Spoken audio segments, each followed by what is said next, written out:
میں نے رسول اللہ صلی اللہ علیہ وسلم سے عرض کیا، اے اللہ کے رسول صلی اللہ علیہ وسلم، میں آپ پر کثرت سے درود بھیجتا ہوں، اپنی دعا میں سے کتنا وقت درود کے لیے وقف کروں؟ یعنی جب میں دعا مانگتا ہوں کتنا وقت درود شریف میں لگاؤں؟ آپ نے فرمایا جتنا تو چاہے۔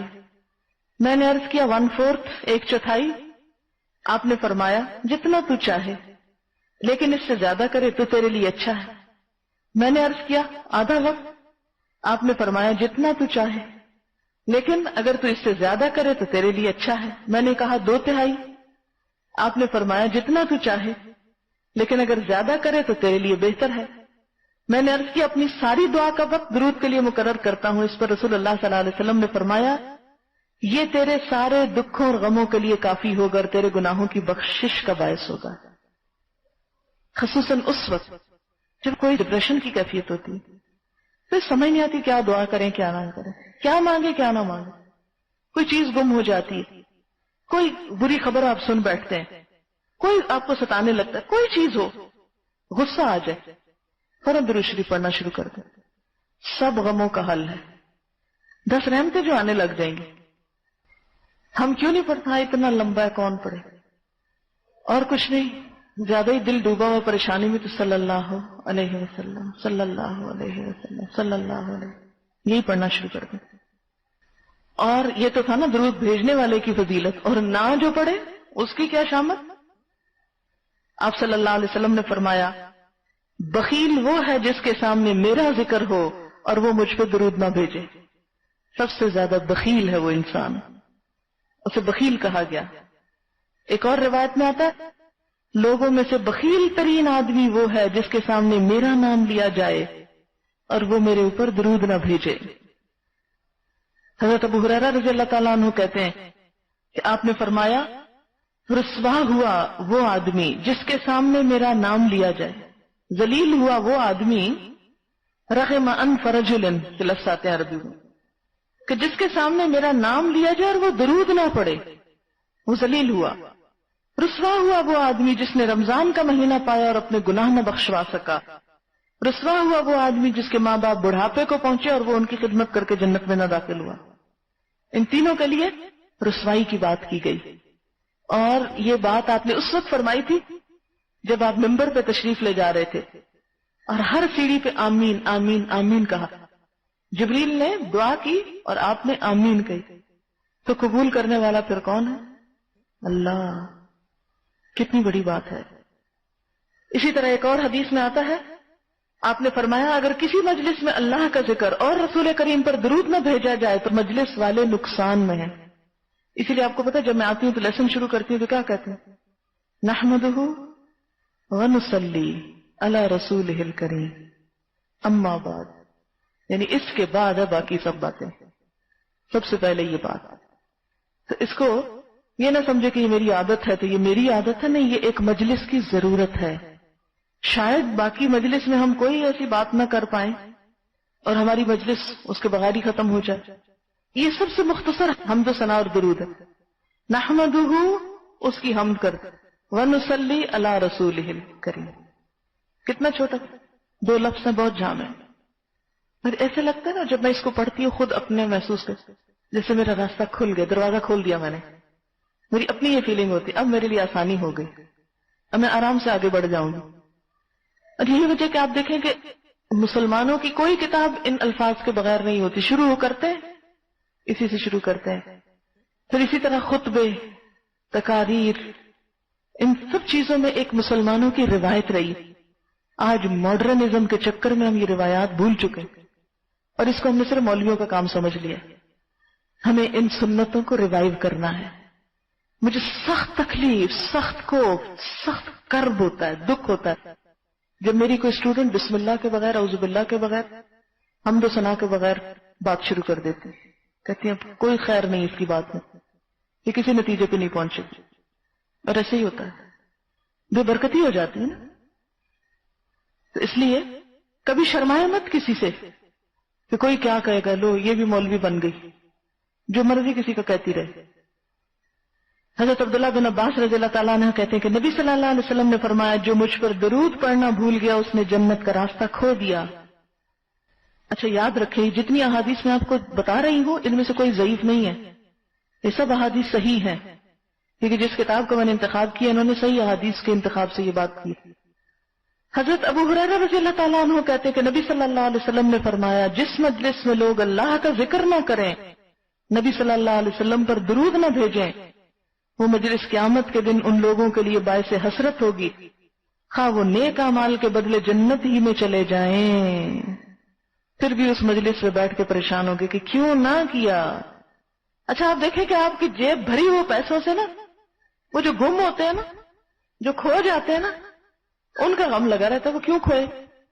سب کے ساتھ نہیں ہو سکتا، لیکن عموماً جو لوگ پریشانی کا اظہار کرتے ہیں تو وہ ایک بے چینی ہوتی ہے نا، اچھا چلے 100 باتیں آپ بولے، ایک جو بھول جائے نا بولتے بولتے کیا ہوتا ہے اس پہ، وہ جو میں سوچ رہی تھی نا وہ کدھر ہے بات، پہلے وہ ملے تو پھر میں آگے چلوں، ایک حسرت ایک پریشانی لاحق ہو جاتی ہے، اگلی بات انسان کو یاد ہی نہیں، جو کر سکتے وہ کرتے ہی نہیں، کہ جو بھول گئی جانے تو اس کو اگلی کرو نہیں، پہلے بتاؤ میں پیچھے کیا کہہ رہی تھی، اس سے پیچھے میں نے کیا بات کی تھی، مجھے یاد کراؤ تاکہ میں اپنی کنی پکڑوں اور آگے چلوں۔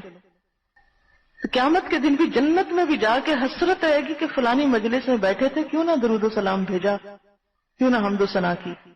اور پھر اسی طرح کے حضرت عمر بن خطاب فرماتے ہیں دعا آسمان و زمین کے درمیان اس وقت تک رکی رہتی ہے جب تک درود نہ بھیجو، معلق رہتی۔ حضرت فاطمہ کہتی ہیں کہ حضور صلی اللہ علیہ وسلم جب مسجد میں داخل ہوتے تو درود شریف اور سلام پڑھتے، بسم اللہ والسلام علی رسول اللہ، اللہم اغفر لی ذنوبی وافتح لی ابواب رحمتک، یعنی آپ اپنے لیے بھی درود اور سلام پڑھتے تھے۔ نماز میں جو درود ہے نا، اس کے اوپر امام شافعی کہتے ہیں کہ فرض ہے، جو نہیں پڑھے گا اس کی نماز ہی نہیں ہوگی، تھوڑا تھوڑا فرق ہے جیسے فقہاء میں۔ امام ابو حنیفہ کہتے ہیں کہ یہ کلمہ شہادت کی طرح ایک دفعہ بھی پڑھ لیا تو کافی ہے، اور بعض کہتے ہیں کہ نہیں واجب ہے، اس کے بغیر نماز مکروہ ہو جاتی ہے۔ کسی نے لکھا ہے کہ دعا ایک پرندہ ہے، درود شریف اس کے اوپر جس کو اڑا کے لے جاتا ہے، اچھا کمنٹ ہے۔ اب آپ دیکھیں کہ آپ صلی اللہ علیہ وسلم نے صلاۃ کے الفاظ اوروں کے لیے بھی استعمال کیے، جیسے بخاری میں اللہم صلی علی ابی اوفا، آپ صلی اللہ علیہ وسلم کو حکم دیا گیا تھا کہ جو آپ کے پاس صدقہ لے کر آئے آپ اس کے لیے دعا کریں، وصلی علیہم، تو جو بھی آپ کے پاس لے کے آتا تو آپ صلی اللہ علیہ وسلم فرماتے اللہم صلی علیہ یا علیہم، جو بھی صدقہ دے کہ اللہ ان پہ رحمت نازل کر۔ پھر اسی طرح یہ ہے کہ حضرت عمر بن عبدالعزیز کے دور میں یہ مقرر کر دیا گیا کہ صلاۃ اب صرف حضور صلی اللہ علیہ وسلم کے لیے، تمام انبیاء کے لیے جیسے علیہ السلام، صحابہ کرام کے لیے رضی اللہ تعالیٰ عنہ، اور صلی اللہ علیہ وسلم کس کے لیے؟ حضور صلی اللہ علیہ وسلم کے لیے، اور اس کے علاوہ رحمت اللہ علیہ عام نیک انسانوں کے لیے، رحمہ اللہ یا رحمت اللہ علیہ جو بھی ہو۔ اور ایک بات یہ ہے کہ یہ جو بات ہے نا، یہ کیوں کہا گیا کما صلیت علی ابراہیم وبارک علی محمد کما بارک، اس پہ لوگ بہت حجت بازی کرتے ہیں اور کہتے ہیں کہ جی حضرت ابراہیم کی مثال کیوں دی گئی، کیا اس سے یوں تو نہیں لگتا کہ حضور صلی اللہ علیہ وسلم کی شان کم ہو گئی؟ نہیں، بات یہ ہے کہ آپ صلی اللہ علیہ وسلم سے پہلے حضرت ابراہیم ایک ایسے انسان تھے جو اللہ کے دوست بھی تھے، ایک مثالی انسان تھے، اور حقیقت یہ کہ حضرت ابراہیم کے نام لیوا دنیا میں کثرت سے پائے جاتے، کہ کہا یہ جا رہا ہے کہ جس طرح ان کی شریعت، ان کا نام، ان کی بات ہر جگہ عام ہوئی، ہمارے نبی کی بھی ایسے ہی ہر جگہ عام ہو جائے، اس میں کوئی آپ کی شان میں کمی نہیں آتی اور نہ ہی اس میں کوئی قباحت ہے، اور یہ چونکہ آپ نے خود سکھایا اس لیے ناراضگی کی کیا ضرورت ہے۔